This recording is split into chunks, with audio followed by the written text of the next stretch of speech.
बाल्यकालदेखिको मिल्ने साथी हाम्रो मित्रता अरू सम्बन्ध भन्दा माथि हामी सहर घुम्न जान्थ्यौं राति राति भागी भागी घरमा आमा बुवालाई ढाँटी मर्न र मार्न तयार एकअर्काको लागि सधैँ सँगै बस्थ्यौं स्कुल पढ्दा हामी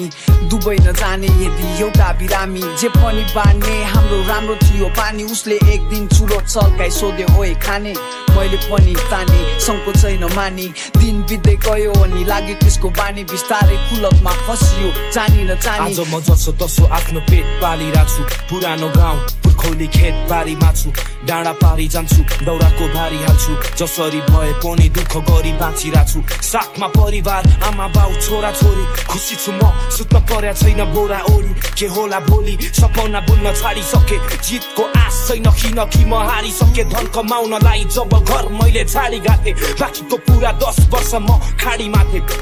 गाजा अनि गोटी सामान र पानी यो पछि त्यो पछि त्यो दामी छ्याप नभई दिन पनि राम्रै नलाग्ने त्यसपछि फेरि कहिले उस्तै रहेनौ हामी नहोला सँगै आज तर म तर तेरो सम्झना यो मनमा छ साथ छोड्ने छैन भन्थ्यौ कहिले तर साथी निकै एक्लो छु अहिले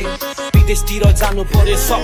छोडेर सोचिराथे बस्नु पर्ला घर जग्गा जोडेर तर त्यस्तै पारा खै त कमाइ नै हुँदैन खान बस्न टुक्क पैसा मलाई नै पुग्दैन छोरा छोरी हुर्किँदैछ खर्च दिनै पर्यो थोरै पैसा जम्मा गर्दा वर्ष दिनै गयो यसरी नै लागु पदार्थमा डुब्दै गयौं गलत निर्णय खराब परिणामको शिकार भयौं कतिलाई कुट्यौं लुट्यौं कतिलाई ठग्यौं घरमा आफ्नै आमा बुवासँग डर्थ्यौं आफैमा लड्यौं तर खान छोडेनौ बिस्तारै हामी एकअर्कासँगै बोलेनौ सोध्ने गर्थे साथीभाइले हाम्रो बारेमा उभिना मलाई एक रति राम्रो लागेन तर म एक्लो छु या साथ कसले दिन्छ नि दिनहरू जबरजस्ती काट्दै थिएँ मैले फेरि निन्द्रै नलाग्ने रात कट्ने कहिले भुइँ पुसिरहेको छु त्यही माथि लात खाए जहिले कमाइ राम्रो छ भनी घरमा ढाँट्दै थिएँ मैले तर कसरी लुकाउँ यो सबै कुराहरू बरु आधा काँचो सपनालाई अझै पुरा गरौँ भन्ने सोचले बसे म साउदीमा गाह्रो भएको थियो मलाई त्यहाँ राम्रो ठाउँ लिन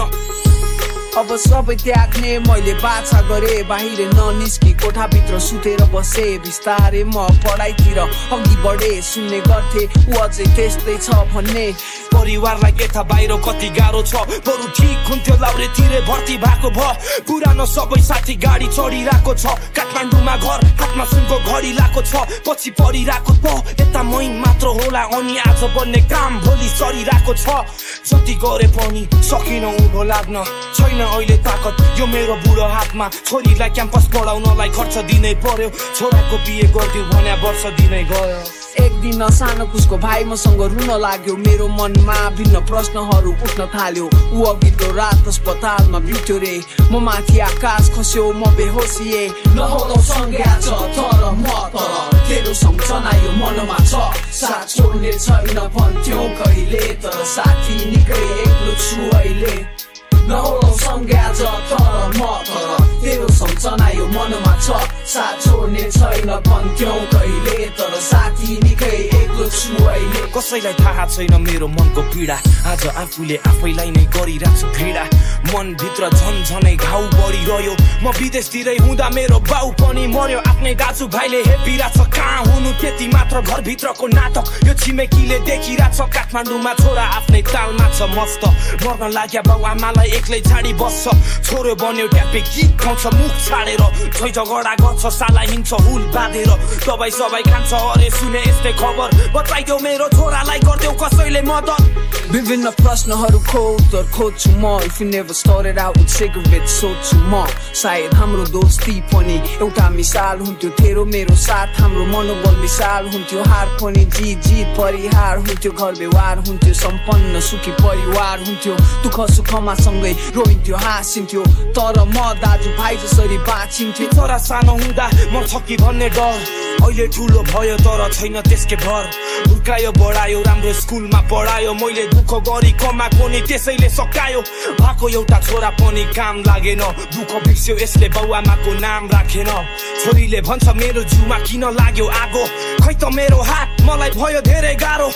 त्यस्तो होइन नानी तिम्रो जन्म यस्तो भएको सबै चुप लाग्नुस् बुवा मलाई सबै कुरा थाहा भयो के लानु छ जिन्दगी 2 दिनको नासो त छाडे गइस् तर एक दिन म पनि आउँछु शान्त सुन्दर संसारमा त्यो बादल पारीको जित्नु भन्दा ठुलो कुरो हिम्मत नहार्नु हो त्यसैले लड्दैछु संघर्ष गर्दैछु त कस्तो छ साथी म सन्चै छु तेरो याद आयो अनि सम्झेर बस्दैछु हामी फेरि भेट्छौँ भनी दिन गर्दैछु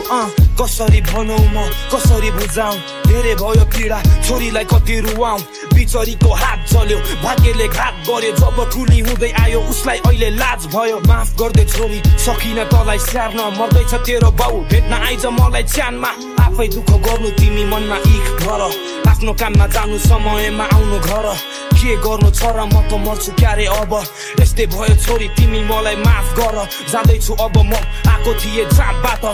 नहोलाउ सँगै आज तर म तर तेरो सम्झना यो मनमा छ साथ छोड्ने छैन भन्थ्यौ कहिले तर साथी निकै एक्लो छु अहिले नहोलाउ सँगै आज तर म तर तेरो सम्झना यो मनमा छ साथ छोड्ने छैन भन्थ्यौ कहिले तर साथी निकै एक्लो छु